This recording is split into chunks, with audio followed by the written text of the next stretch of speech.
Jean-Gabriel Pelletan de Camplon était un petit homme gai au regard bon, au corps sec et d'une laideur frappante. Il salua Yacine d'une légère inclinaison du buste et lui dit en souriant, oubliant qu'il parlait à un nègre, que Circé ne serait pas contente de se voir ainsi traité, fût-ce par un lion. Négligeant toute prudence, Yacine, lancé sur l'un de ses sujets de prédilection, répondit prestement que Circé vivait environnée de loups et de lions, selon les termes mêmes du poète, et qu'il était donc peu probable qu'elle prît ombrage de l'étourderie d'un si petit fauve. Pelletan se mit à considérer ce curieux jeune homme avec attention. Ils échangèrent encore quelques paroles au sujet de l'Odyssée. Enfin, Yacine, retrouvant ses esprits, se présenta selon les règles et Pelletan put lire la lettre qui lui était destinée, tandis que 2 serviteurs réparaient les dommages commis par Kenna. Ensuite, ils voulurent l'emporter dans la cuisine, mais Kenna se réfugia dans les jambes de Yacine, qui le prit dans ses bras et, à force de caresses et de mots murmurés, parvint à le confier à l'un des serviteurs, qui l'emporta bien vite en prenant des airs pincés. Soudain, Pelletan s'arrêta de parler. Ils étaient d'ailleurs revenus dans l'antichambre de son bureau. Il s'excusa en riant de jacasser comme une pie, annonça qu'il préférait appeler son nouveau protégé Yacine plutôt que Baptiste et lui demanda s'il avait songé de son côté à donner un nom à son compagnon à 4 pattes. Il conta exactement et franchement la découverte du lionceau. Pelletan dit qu'il avait pensé à l'appeler Simba, et ce fut au tour de Yacine, qui était resté fort sérieux jusque-là, de laisser échapper un sourire. Puis il rougit, se mordit les lèvres et présenta des excuses à son nouveau maître. Mais Pelletan, qui décidément était un bonhomme, le pria de s'expliquer. Alors Yacine lui confia qu'il s'était souvenu que dans son village, on aimait à se moquer des toubabs, de leurs petits travers, et que parmi ceux-là, il y avait la manie de vouloir toujours appeler les lions Simba, ce qui était assez bête, le mot signifiant lion. C'était un peu comme si les Noirs décidaient d'appeler tous les chiens des Blancs chiennes ou chiens.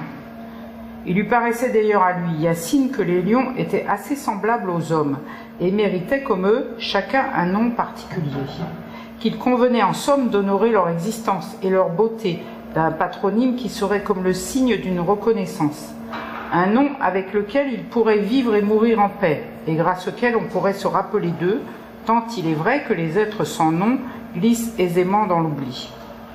Qu'enfin il avait une confession à faire à Pelletan.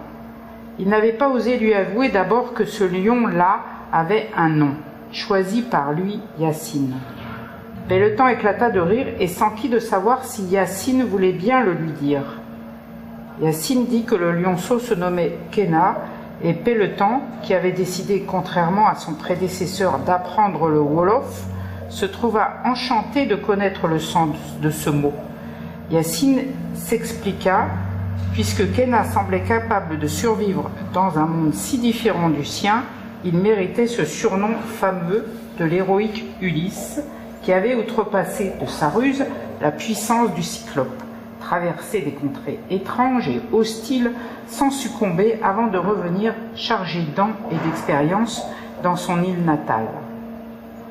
Pelletan déclara que le nom était bien choisi, mais il ajouta que dans la mesure où Yacine l'avait appelé Toubab, ce qui n'était pas très gentil, quoique mérité, dans la mesure aussi où il faudrait pouvoir pourvoir à l'entretien de Kenna et à sa nourriture, ce qui n'était pas rien, il estimait avoir, lui, Pelletan, le droit de participer à son baptême.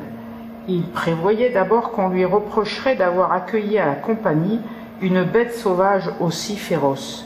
Un nom français s'imposait, car il marquerait aux yeux des sots que ce lion-ci était ici par la volonté du maître blanc. Et cela ferait en somme de lui une nouveauté sans précédent, le premier lion véritablement français du Sénégal. On appellerait donc désormais le lionceau Personne, et non plus Kéna. Yacine dit qu'il lui paraissait juste que le nom vienne de celui qui avait recueilli l'animal et de celui à qui on l'a offert. Pelletan rit beaucoup encore une fois et déclara qu'il était enchanté de trouver dans la bouche du jeune homme un trait d'esprit si diplomatique qu'il n'aurait pas déparé à la cour du roi si les courtisans avaient été assez avisés pour admettre en leur sein des jeunes noirs d'une sagesse au-dessus de leur âge.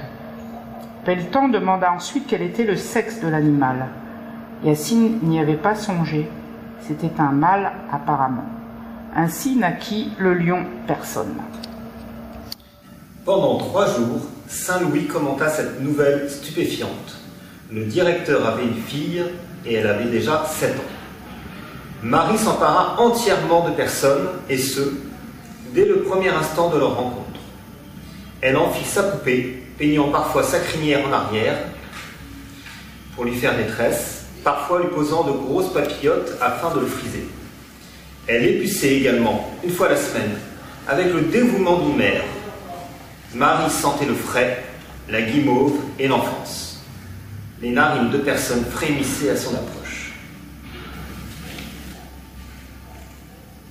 Or donc, le fils du commandant de la garnison, qui était, comme son père, un être insouciant et cruel, se mit en tête, le voyant si bénin en sa cour, d'agacer ce lion.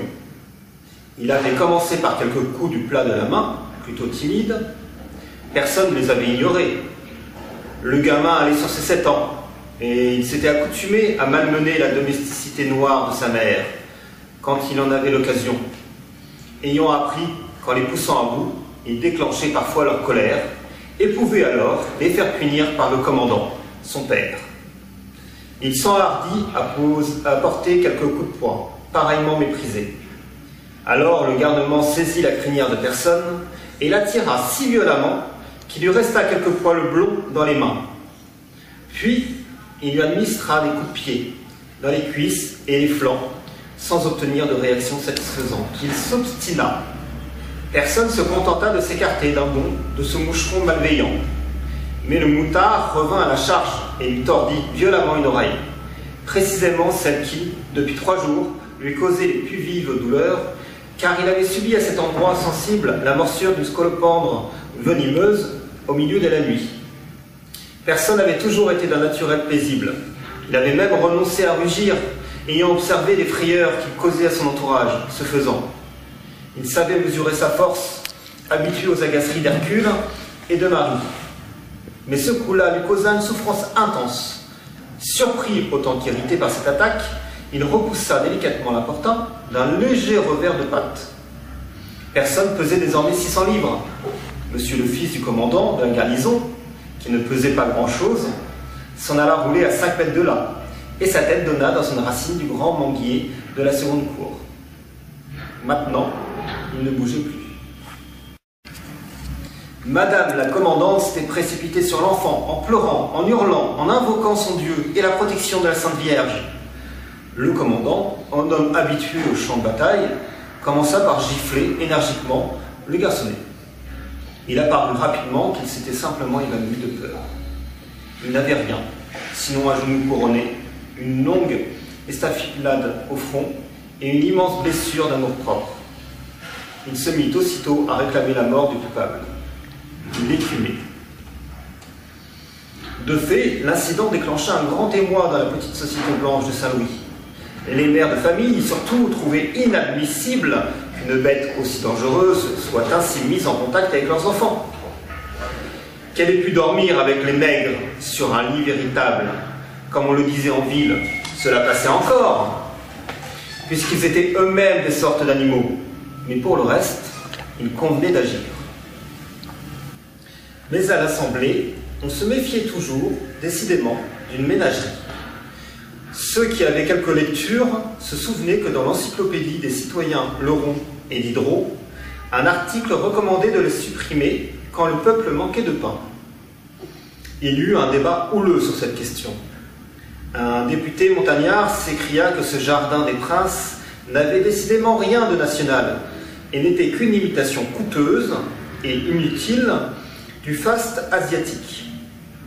Un autre leur répondit qu'une ménagerie sans luxe pouvait être extrêmement avantageuse à l'histoire naturelle, à la physiologie et à l'économie. Un démagogue illustre se tailla un franc succès en déclarant bien haut que le roi des animaux devait être destitué, que le ci-devant lion du jardin national, Henri, méritait la guillotine, comme le lion Bourbon, son cousin, ou encore Geoffroy Saint-Hilaire, se garda bien de demander audience dans un contexte si houleux.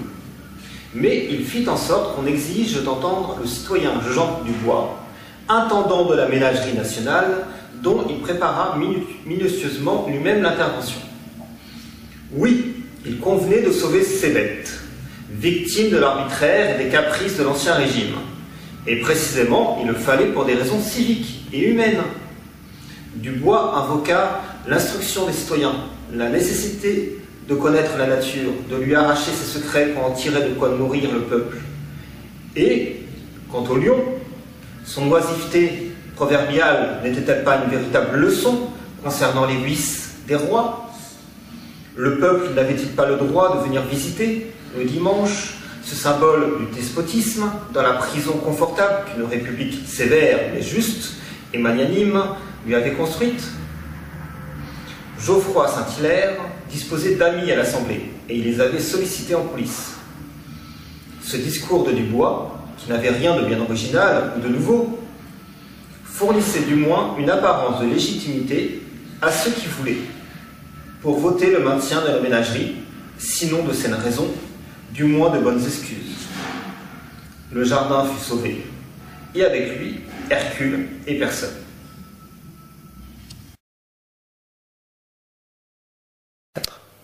Je viens de rentrer de l'hôpital. J'ai refermé la porte, je m'y suis adossée car je ne tenais plus debout, puis j'ai glissé à terre en murmurant que j'étais chez moi. À regarder mon corps allongé dans ce couloir, et presque incapable de bouger, je peux le voir qui tremble, comme ce jour-là, les arbres au bord de la rivière. Je tremblais déjà sur le chemin, et s'il ne tenait qu'à moi, je choisirais d'arrêter. Mais c'est plus fort encore maintenant qu'on ne me voit plus, que je suis à l'abri des regards. Autour, tout a l'air familier. C'est l'appartement bien connu, celui que je possède et que j'habite depuis pas loin de 20 ans. Mais répéter chez moi sonne faux et ne me rassure plus. Je me demande si dans leur calme, dans ce qu'elles semblent avoir de foncièrement inoffensif, les pièces, quand je me relève et quand j'y entre, ne me jouent pas surtout le mauvais tour de me faire oublier le compte à rebours qui a commencé. Allez, maintenant. Il faut que le cœur s'affole pour ne pas que la fatigue m'emporte. Derrière les baies vitrées, la ville ne va pas tarder à entrer dans l'aube. Mais pas le genre d'aube que j'aime, une aube méchante et tiède plutôt, qui ne me laisse pas beaucoup de répit. Je devrais peut-être réagir tout de suite, passer d'autres vêtements, attraper mes affaires de travail, filer. Je ne le fais pas, apparemment. Je ne décolle pas. Il semblerait que j'ai besoin de réfléchir un peu, d'imaginer ma réaction tactique ou de distinguer au moins les directions à ne pas prendre. Le problème est assez grave pour ne pas le compliquer de faux pas et des mauvais conseils de la précipitation. Puisque l'angoisse est là, qui en impose, je veux demander aux mots de la maintenir à distance, de ralentir mes mouvements avec ce rythme qu'ils ont. Je veux faire appel à eux pour que viennent me secourir des pensées combatives qui me tirent du piège comme j'ai su à mes heures en tirer d'autres de la boue. On ne dirait pas, comme ça, cela appartient déjà à un autre monde, mais c'est hier, seulement. Au même endroit, presque le même geste, pousser la porte de chez moi. Je me suis trouvé surpris tout de suite par le silence. J'attendais un peu de bruit quelque part, du mouvement dans le salon, dans une des chambres, qu'on vienne me sauter au cou, ou qu'on me dise au moins bonsoir. J'ai fait le tour des pièces en appelant à mi-voix, tout en pensant encore à d'autres choses, l'esprit entièrement occupé par les conflits et les embûches de ma journée au ministère. Mais quand il n'y a plus eu de pièces à traverser, Iris n'était nulle part. Sortant sur la terrasse, j'ai remarqué que le verrou de la porte coulissante n'était plus enclenché. C'était une journée lourde, et les lumières des tours, qui parfois sont si éclatantes, même si parfois ce fait de plus en plus rare, écrivaient dans la nuit leur cryptogramme fantôme, derrière la grisaille des particules fines. J'ai ouvert la remise, la serre, pas plus de traces d'Iris. Un jour, entre les hommes et nous qui sommes stellaires, il y a eu rencontre. C'était sans doute inévitable. On ne peut pas rester toujours sur le rivage. Et après cette rencontre, il y a eu des massacres, bien sûr. De grands massacres. Des années où les morts étaient trop nombreux pour qu'on les compte encore, ou qu'on en sache les noms. Il ne sert à rien de le nier, à rien non plus de s'y attarder. Ce n'est pas ce que nos historiens ont voulu retenir de nos débuts ici, ou ce que nous avons décidé de transmettre à nos enfants. Aux esprits critiques qui affirment que nous aurions pu avoir la main plus légère, une majorité d'entre nous, agacée, agressive, à vif sur le sujet, a coutume de demander à quoi cela peut leur servir, cette repentance, cette manière de gratter les abcès du passé alors que c'est le présent qui s'impose et qui nous sollicite. Longtemps, je n'ai pas vu, quant à moi, pour quelle raison alambiquée j'aurais dû me confondre en remords alors que je n'étais même pas né au moment des faits. Est-ce que l'on est censé défendre les actes de ses parents comme si on avait vécu avec eux et décidé comme eux?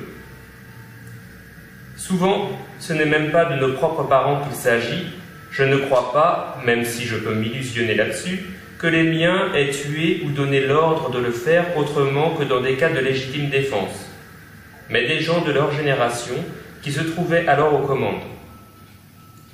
Est-ce qu'exercer le droit d'inventaire, ne pas accepter que l'héritage fasse bloc, cela s'appelle trahir?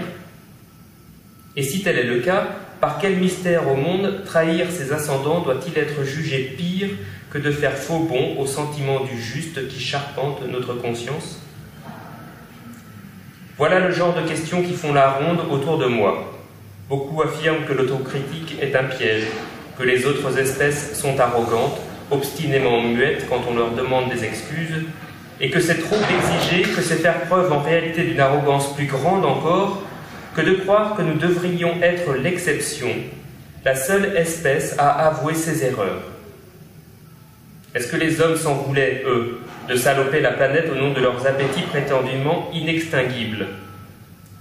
Certains sûrement, un peu, mais combien à vrai dire? Combien se sentaient responsables? Combien acceptaient de limiter leurs désirs? Combien n'en dormaient plus la nuit? On se rend compte en creusant que personne n'est d'accord avec personne quand on en vient à ces sujets. C'est le motif à tous les coups de l'engueulade entre amis, avec argumentaire, dérapage rhétorique, vannes qui appuient là où on sait que ça va faire mal, réconciliation passionnelle dans des nuits blagueuses au cœur ivre où ces divergences ne comptent plus. Mais je maintiens, bien sûr. Je maintiens et je maintiendrai, je serai inébranlable. Je suis convaincu dorénavant que critiquer sans complaisance les siens, ce n'est pas s'autoflageller, faire éclater sa chair en plaie que rien ne referme, mais faire la preuve de sa force au contraire. Car tout vivant dans ce monde veut vivre.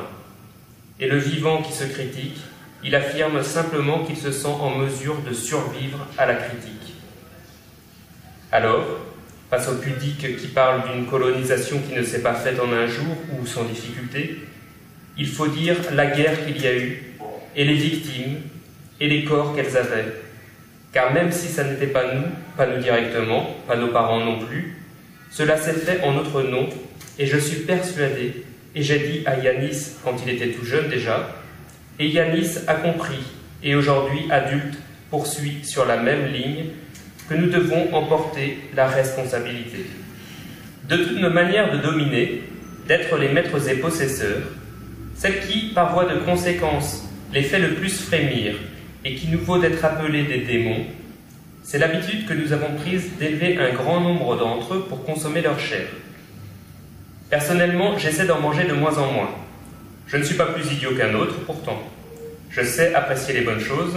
Je suis au courant que leur côte, saisie à feu très vif et retournée à la spatule plutôt qu'à la fourchette, pour ne pas que le sang se perde, peuvent réserver des moments de délice. Ou que cette partie de leur corps, la fesse, le haut de la cuisse, qu'on appelle le gigot, glissée au four sans autre matière grasse, en incisant seulement la graisse pour qu'elle fonde au fur et à mesure de la cuisson, donne une viande maigre, tendre, tout simplement exquise. Je sais qu'il existe des dizaines de manières de cuisiner leur chair et que c'est tout un art. Ceux d'entre nous qui s'y distinguent, d'ailleurs, sont souvent des gens de goût, qui trouvent pour en parler des mots qui font envie, de grands vivants avec qui il fait bon saisir les jours qui passent et oublier la mort. Mais rien n'y fait. Ces derniers temps, quelque chose me retient. Je ne mange plus qu'en de rares occasions, lors des éclipses, des passages de comètes, des nuits d'étoiles filantes qu'on attend au mois d'août, de toutes ces fêtes où, alors que nous célébrons nos origines, que nous nous rappelons avec émotion le voyage qui nous a menés jusqu'ici, je ne pourrais pas me dérober sans trop attirer l'attention. Je n'en fais pas un principe intangible ou religieux qui me paraît peu compatible avec la faiblesse de volonté qui nous rattrape toujours, mais je me fixe vraiment des limites et je ne crois pas que ça soit inutile, même si elle ne se transforme pas en un interdit absolu, car je sais combien en la matière la question de la quantité compte. Ce n'est pas la même chose, ni pour eux, ni pour cette terre qui nous abrite, ni même pour notre santé, d'en tuer plutôt 2 ou plutôt 3 milliards par an. Bien sûr, beaucoup de gens dans mon entourage veulent voir ce choix comme une posture, comme un genre que je me donne. Il y a ceux qui préfèrent éviter le sujet et ceux, au contraire, que cela démange, qui brûlent sans cesse de l'aborder. Ils disent que c'est bien dommage pour moi si je me refuse à profiter de la vie. Ils me reprochent de ne pas comprendre ce que c'est qu'un sacrifice, de faire preuve d'une sensiblerie de femme qui s'effraie à la vue du sang, ou de l'idéalisme benet de celui qui n'a pas compris que vivre, c'est donner la mort. J'ai mis du temps à me rendre compte que ces moqueries et ces accusations étaient leur ligne de défense, par quoi ils entendent couper court à toute remise en cause, et que la défense est condamnée à se faire virulente quand elle se sait fragile, et que vaguement elle se sent coupable. Il leur faut attaquer, vite et fort, pour ne pas se retrouver malgré eux entraînés dans le raisonnement. Et pendant les années où tu étais à l'inspection, me demandait l'autre jour un ami, cela ne t'a pas dérangé? Ça te prend comme ça, d'un coup? Je ne sais pas. J'avais grandi là-bas, j'étais conditionné à trouver cela normal. Il faut du temps pour déconstruire les évidences, le cadre social, le cadre de pensée dans lequel on a vécu. Mais ce passé me paraît loin, j'en ai tout simplement trop vu. 3 catégories d'hommes. Ceux qui travaillent pour nous, ceux qui s'efforcent de nous tenir compagnie, ceux que nous mangeons. Nous les traitons tous comme des êtres à notre service que nous utilisons pour combler autant que faire se peut nos désirs et avec lesquels nous pouvons en user comme bon nous semble, pour peu que cela contribue à améliorer notre sort ou l'agrément que nous prenons à la vie. Nous sommes durs avec cette espèce, sans doute, mais c'est pour le plus grand bien de la nôtre. Nous savons tous, parce que c'est une affaire d'instinct ou de bon sens, que les intérêts de notre espèce sont des intérêts supérieurs. Naturellement, des esprits critiques, des polémiqueurs, j'ai dit déjà que nos rangs en comptent plus que de raison, affirment qu'il y a une sorte de schizophrénie à élever certains hommes pour les aimer et partager notre quotidien avec eux, et d'autres hommes pour les tuer et les manger. On peut juger cela étrange, mais, tout comme le réel, nous ne sommes pas à une étrangeté près. C'est même la moindre de schizophrénie, dont nous nous avérons capables. Jamais, il faut l'avouer, il ne nous viendrait à l'idée de manger ceux qui nous servent d'animaux de compagnie. Nous aurions le sentiment, en mordant dans leur chair, de reconnaître implicitement que nous sommes nous-mêmes comestibles et que tout être vivant, entre les murs que nous habitons, pourrait parfaitement à son tour se retrouver équarri, mis au four, découpé sur une planche, réparti par tranches fines dans des assiettes, que l'on tend à la ronde en disant « Commencez, commencez !» N'attendez pas que ça refroidisse.